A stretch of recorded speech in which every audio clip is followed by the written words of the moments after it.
Hello बच्चों बच्चों आज हम करेंगे डीबीएमएस के अंदर जो टॉपिक है हमारे पास डेटाबेस एडमिनिस्ट्रेटर, जिसे हम शॉर्ट में डीबीए भी कहते हैं, डेटाबेस एडमिनिस्ट्रेटर।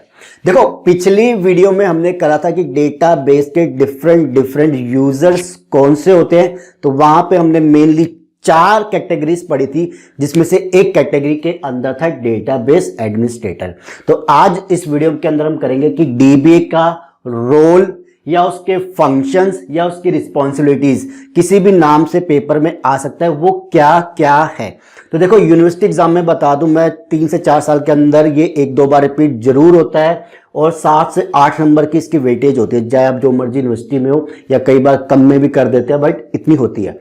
नेट और गेट में कैसे क्वेश्चन आएगा कि भाई इनमें से एक पॉइंट पकड़ लेंगे, बताओ, मतलब कुछ पॉइंट्स दे देंगे, बोलेंगे क्या ये इसके रोल है या नहीं है, या इनमें से कौन सा रोल है या कौन सा नहीं है, इस वे में।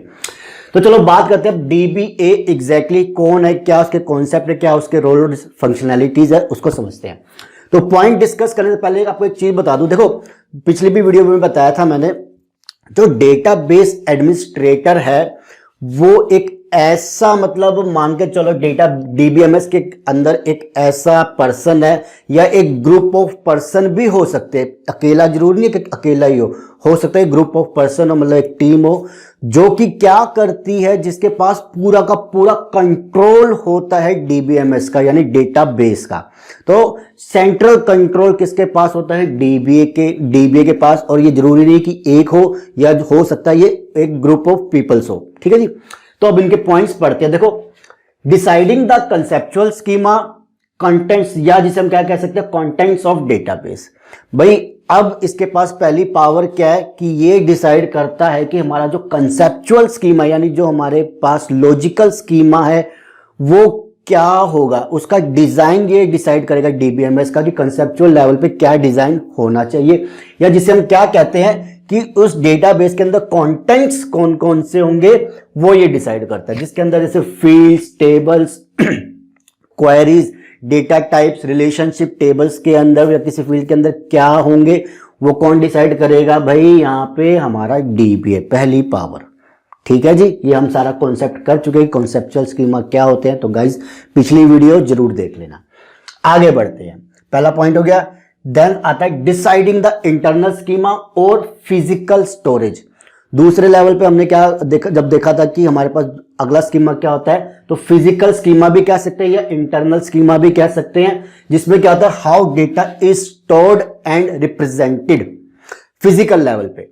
अब यहां पे हम देखते हैं कि हमारा फिजिकल लेवल पे कैसे डेटा स्टोर होगा, कैसे इंडेक्सेस होंगे, क्या फाइल्स होंगे, क्या उसके अंदर हमारे पास मतलब बाइट्स में स्टोर होगा, वर्ड्स की फॉर्म में स्टोर होगा, क्या कॉन्सेप्ट होगा और कैसे वो रिप्रेजेंट होगा इंटरनली, वो कौन डिसाइड करता है? यहाँ पे हमारा डीबीए। ठीक है जी। तो यहाँ पे फिजिकल लेवल पे स्कीमा क्या होगा, क्या उसका डिजाइन होगा, यहाँ पे कंसेप्चुअल स्कीमा क्या होगा, कौन डिसाइड करने वाला है? भाई हमारा डीबीए। ओके, देन आता है डिसाइडिंग यूजर व्यूज। अब एक लेवल और था यूजर लेवल या व्यू लेवल जिसे हम कहते हैं, जहां पे अब ये भी वही डिसाइड करने वाला है कि जो उनसे यूजर्स होंगे उनको क्या क्या दिखेगा, ठीक है, उनके डिफरेंट व्यूज क्या होंगे, वो कौन डिसाइड करने वाला है? हमारे डीबीए। क्लियर? तो ये जो हम कह सकते हैं, देखो इसको आप एक पॉइंट भी बना सकते हो कि decides all over the schema of the database. इकट्ठे सारे पॉइंट्स आ जाएंगे, बट अलग अलग करके लिखोगे तो बेस्ट रहेगा, क्योंकि वहां पे उसका क्या कॉन्सेप्ट होता है वो समझ में आ जाएगा। ठीक है, देन आपके पास आता है 4th पॉइंट, अब जो मेन पॉइंट्स है इसके और भी, ग्रांटिंग ऑफ अथॉरिटीज और डेटा असेस।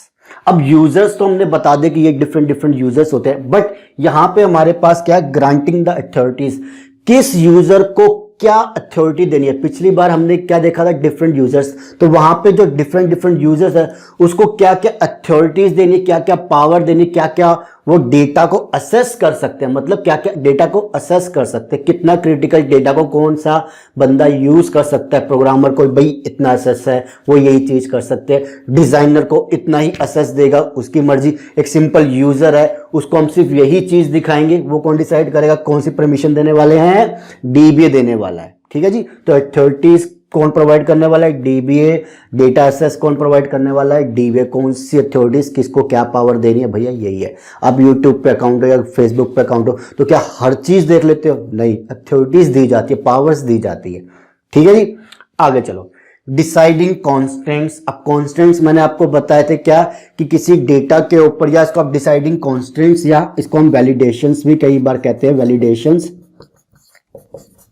देखो अब कॉन्स्टेंट्स मैंने क्या बताया, डेटा के ऊपर कोई रूल या कोई चीज डाल दी कि भैया इस डेटा पे यही चीज चल सकती है। अब किसी का नाम है तो हमने डाल दिया कि किसी का नाम मतलब न्यूमेरिकल नहीं हो सकता है, किसी की एज बहुत ज्यादा, किसी ने बोली 5 साल का आदमी है, ऐसा नहीं हो सकता, या किसी की पर्टिकुलर रेंज में चीज डाली तो डेटा को वैलिड करे कि हाँ यही चीज आ सकती है। आपका पासवर्ड कई बार आता है ना कि भाई इसके अंदर आपको एक स्मॉल लेटर का होना चाहिए, एटलीस्ट एक कैपिटल लेटर का होना चाहिए, स्पेशल कैरेक्टर होना चाहिए, वैलिडेशन लगा दी कि ये चीजें तो होनी चाहिए। तो ये क्या होता है, कॉन्स्टेंट्स डिसाइड कर रहे हैं। यहाँ पे आपकी डिफरेंशियल इंटीग्रिटी, ये काफी चीजें आती है जो हम देखेंगे आगे जाके। ठीक है, तो कौन डिसाइड करने वाला है, डीबीए। ठीक है, आगे चलो। असिस्टिंग एप्लीकेशन प्रोग्रामर्स, या जिसे हम डिजाइनर भी कहेंगे आगे जाके, कि इनको भी असिस्ट करता है। तो अगर कोई एप्लीकेशन प्रोग्रामर्स इस टीम के अंदर होते हैं जो उनको असिस्ट करना, कोई प्रॉब्लम आती है उनको बताना कि हाँ ये चीज ऐसी होगी। अब देखो बात को समझना, असिस्टिंग लिखी है मतलब डीबीए को नॉलेज होती है, प्रोग्राम एप्लीकेशन प्रोग्रामर को क्या करनी है, कोडिंग करनी है, उसको असिस्ट करना। अगर कोई प्रॉब्लम आती है तो बताना कि भैया तुम यहाँ पे गलती कर रहे हो या ये चीज ऐसी होगी, कोडिंग करके भी बता सकता है। तो जरूरी नहीं है कि डीबीए कोई ऐसी बंदा है जिसको कुछ पता ही ना हो, भैया उसके पास सारी पावर है, सारी नॉलेज भी है कि कौन सी चीज कैसे होगी, समझे। तो ऐसे ही आदमी ने उठा के किसी को भी बना दिया, पूरी चीज की सारी पावर जिसको दोगे उसको नॉलेज तो होनी चाहिए ना। तो एप्लीकेशन प्रोग्रामर्स को, या जो हमारे पास और डिजाइनर होते हैं उनको असिस्ट करना। अगर कई बार क्या होता है, कोई ऐसी चीज आ जाए जिसमें कर नहीं पाया तो कोई टीम और बुला के उनको असिस्ट करवा देना। ठीक है जी, तो यहाँ पे उनकी असिस्टेंट प्रोवाइड करना। अब आते हैं यहाँ पे सिक्योरिटी की। सिक्योरिटी के अंदर क्या चीज आ गई, कोई गलत डेटा एक्सेस हो रहा है या कोई चीज हमारा हैक होने वाला है तो उसमें सिक्योरिटी प्रोवाइड करना, या मालवेयर आ गया या वायरस आ रहा है तो उन चीजों पे नजर रखता है, सिक्योरिटी प्रोवाइड करता है। ठीक है जी। Then monitoring the performances. अब मॉनिटरिंग द परफॉर्मेंस सिस्टम बन गया हमारे पास, तो उस पर नजर रखता है कि भाई कहीं पे ऐसा तो नहीं हो रहा कि मेरी जो डेटा की स्पीड है वो कम होगी एसएस की, कि मतलब हाई स्पीड में जो चीज एसेस होनी चाहिए नहीं हो पा रही, या किसी को हमने कोई राइट दिया हुआ है वो नहीं हो पा रहा। परफॉर्मेंसेस मतलब स्पीड के ऊपर बात करते हैं बेसिकली, वैसे तो इसके उनमें तो वो चीज हो पा रही है नहीं हो पा रही है, कोई डिवाइस सही से काम कर रहा नहीं कर रहा, काफी चीजों पे मॉनिटर करना। मॉनिटर मतलब क्लास में मॉनिटर खड़ा कर देते हैं, नजर रखता है सब बच्चों पे, तो ये भी नजर रखता है उसकी परफॉर्मेंस पे, डीबीएमएस की। ठीक है जी, चलो। Backup and recovery, time to time data का बैकअप ले लेना और उसकी रिकवरी, कोई प्रॉब्लम हो तो उसकी रिकवरी हो सके। तो यहाँ पे क्या है कि टाइम टू टाइम देखते रहते हैं कि भाई हाँ इतने टाइम के बाद टूल्स की हेल्प से कि अब मुझे इतने डेटा का बैकअप ले लेना चाहिए, कल को कोई डिजास्टर हो जाए, कुछ भी बात हो जाए, सपोज कर लो कहीं पे आग लग जाए, कुछ लग जाए, फिर तो ये होता है ना, तो बैकअप लेके रखना पड़ता है कई बार।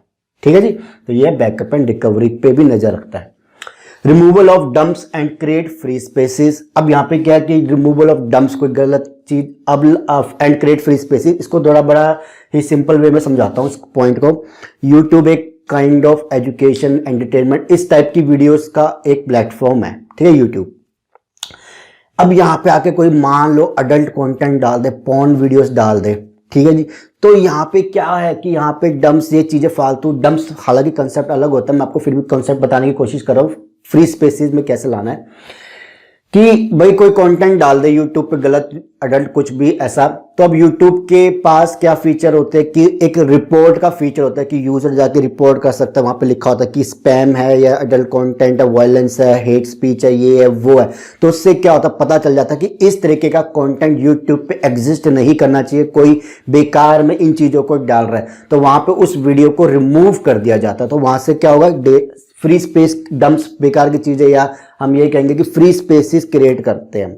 ठीक है जी, तो ये लाइक फेसबुक पे भी ऐसा होता है कि आप कोई चीज को रिपोर्ट कर सकते हो कि क्यों एडमिन को कर देते हो, ये चीज ऐसी एग्जिस्ट नहीं करनी चाहिए क्योंकि ये प्लेटफॉर्म इन चीजों का नहीं है। ठीक है, तो ऐसे कोई डंप्स हो या कोई और फ्री स्पेस करना, तो ये सारी चीजों पर नजर रखता है। डिसाइडिंग हार्डवेयर एंड सॉफ्टवेयर, काफी इंपॉर्टेंट चीज है। हार्डवेयर, कौन कौन से हार्डवेयर इस पूरे प्लेटफॉर्म, इस पूरे डीबीएमएस के कॉन्सेप्ट में लगेंगे, कौन सा सर्वर होगा, कैसे हमारे मॉनिटर्स होंगे, ये होगा वो होगा, क्या क्या चीज़ें होने वाली है, सारी चीज़ें वो, और कौन कौन से और सॉफ्टवेयर यूज होंगे इस पूरे को करने के लिए, डीबीएमएस को इंप्लीमेंट करने के लिए, वो कौन डिसाइड करने वाला है? डीबीए। तो भाई डीबीए, अब मैंने क्या बोला, सेंट्रल कंट्रोल है इसके पास, सारी चीजें यही डिसाइड करने वाला है और करवाने वाला है अपनी टीम से कि उसका डिजाइन क्या होगा, फिजिकल लेवल पे, लॉजिकल लेवल पे, व्यू लेवल पे, देन सिक्योरिटी अथॉरिटीज प्रोवाइड करना, असिस्टेंट प्रोवाइड करना अपने टीम को, देन उसके बाद बैकअप ले लेना, removal of dumps and free spaces, then hardware and software decide करना।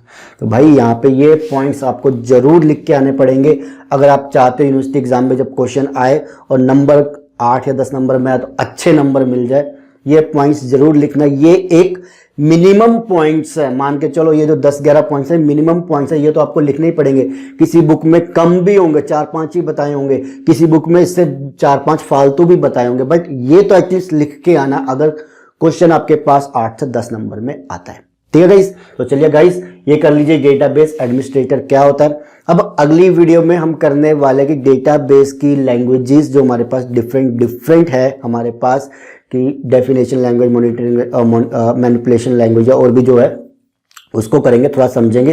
देन हमारे पास आने वाला है कॉन्सेप्ट, उसके बाद कि आर्किटेक्चर एंड मॉडल्स कौन कौन से हैं, देन फिर एक मॉडल पकड़ेंगे और चलेंगे उसको। ठीक है गाइस, चलिए तो वीडियो अच्छी लगे तो लाइक एंड शेयर कर लीजिएगा, हो सके तो चैनल को सब्सक्राइब कर लीजिएगा, बाकी आपकी मर्जी है। ठीक है, थैंक यू।